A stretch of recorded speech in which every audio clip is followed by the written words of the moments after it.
महाराज सरळ म्हणला घरात आग का आहे का म्हणून दमलून मग मी बापरे दादा वा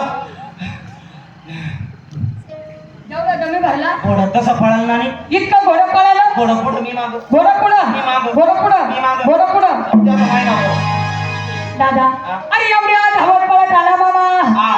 धावत पळत यायचं कारण काय बाहेर ते आले ते कोण ते ना ते कोण तुम्हाला माहित काय तुला कोण येतं कोण नाही आता मला माहिती कोण आलं कोण गेलं ते आले दीदीचे पप्पा भैयाचे वडील अगं बाई का हा. ते आले ते आले ते आले. आयला अगोदर विचारा तर रिक्षा कुठं चालली कुठं नाही आपलं रिक्षा पाटल्याने भरपूर निघून जातो कुठं पण दादा हा.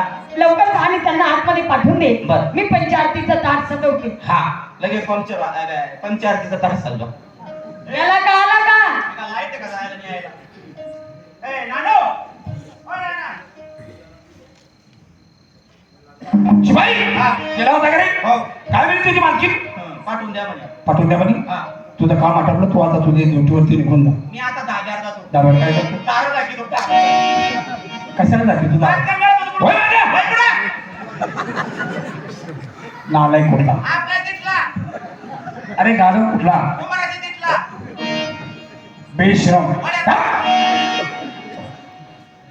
म्हणून त्या राजाने विचार केला आणि आवाज त्या राणीला हा हे राणी थांबू नका राणी थांबू ना थांबू ना कोण हे बाई दारी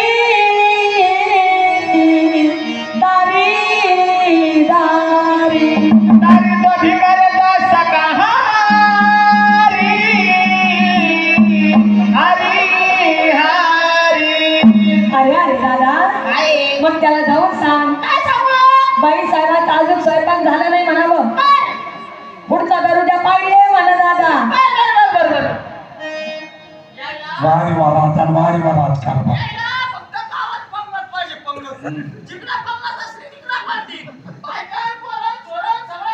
शिवाई! अरे ही पाटी पाटी ही काठी काठी काय करू ये बाई साहेबाचा अजून काही स्वयंपाक झाला नाही म्हणे हा पुढचा दरुजा पा का संभाळ का करी हा करी का अरे मी कधी करी का अरे ते भिकाऱ्याचं गाव आहे ना मी अंदाज रिटायर झालो रे मी चांगला हा माझा नमस्कार असो तुम्हाला आशीर्वाद असो आल्या बाई तुम्ही माझ्या वाड्याला आलो मी तुझ्या वाड्याला लय आनंद झाला महाराज मला आता फक्त माझी पंचायती करा पंचायती करू हो बांगडावर आहे का घरी